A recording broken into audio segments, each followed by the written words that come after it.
Hey everyone, welcome to a brand new video. Today we're adapting the KODAK Retina SAV2000 lens, and this is a projector lens from a big film projector, and it has no diaphragm, so it's stuck at f2.8, and it has a focal length of 150 millimeters.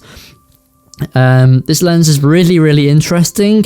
It actually I'm not sure if it's the way it's been cut, but has like really weird distortion, and also has like really weird sort of chromatic aberration as well. Personally, I think this lens could be a bit sharper. However, it's definitely one of the weirdest I've ever used, and definitely creates some more interesting photos compared to other high focal length lenses on the market. So the adapter I've used two brands. I've used Pixco and also RF camera.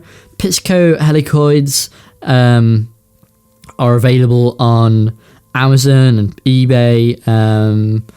They're great. They're really high quality. There's another one that there's another company, can't remember off my head. I'll put a few links of helicoids in the description below. I use RF camera, which is a 52.5 adapter,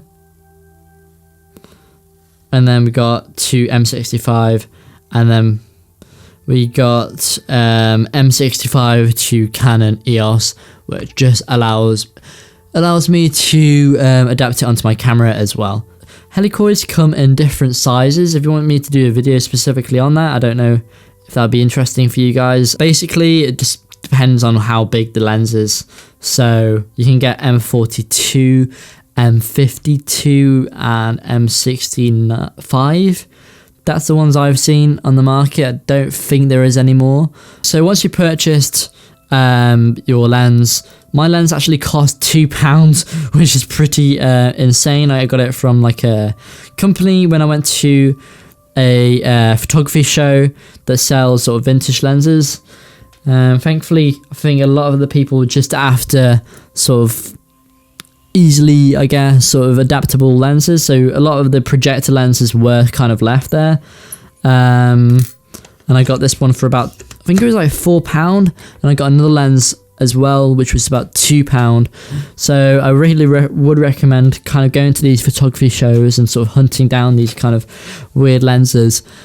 So this is the lens. It was actually a lot longer, probably about let's see, probably like there, I guess. So I got a hacksaw, chopped that down, just because I got really upset at first. I was like, oh my god.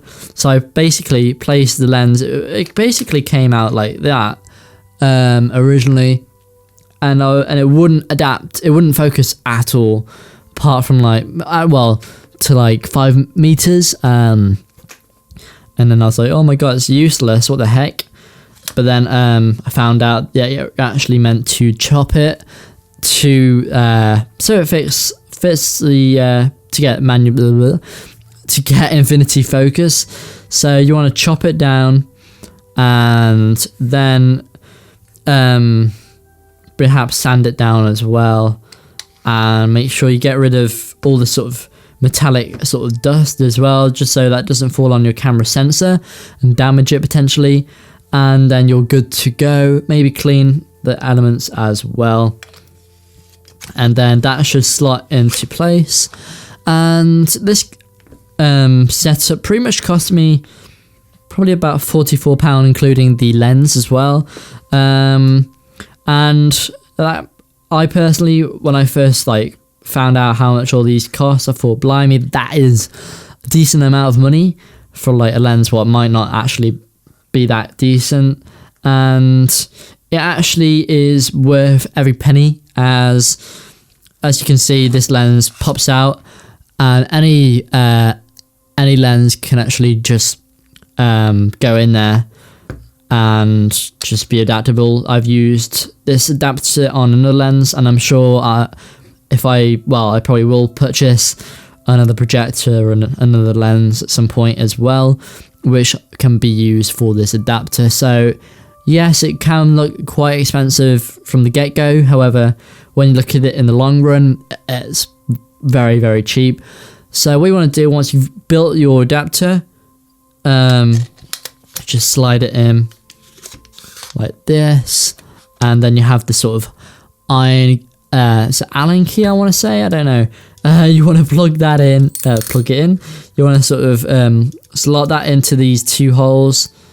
And again, I got like real upset when I first tried to adapt it, because I only saw this one screw hole, and the lens was still kind of coming out, and I was like, oh my god, what the hell.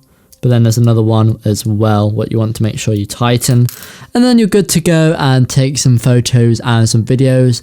So thank you, and I hope you guys enjoy the photos and the videos, and leave some comments below on what you think of the lens, and whether if you're going to invest and adapt a lens or a similar lens from this setup. Thank you, and I'll see you guys in the next video.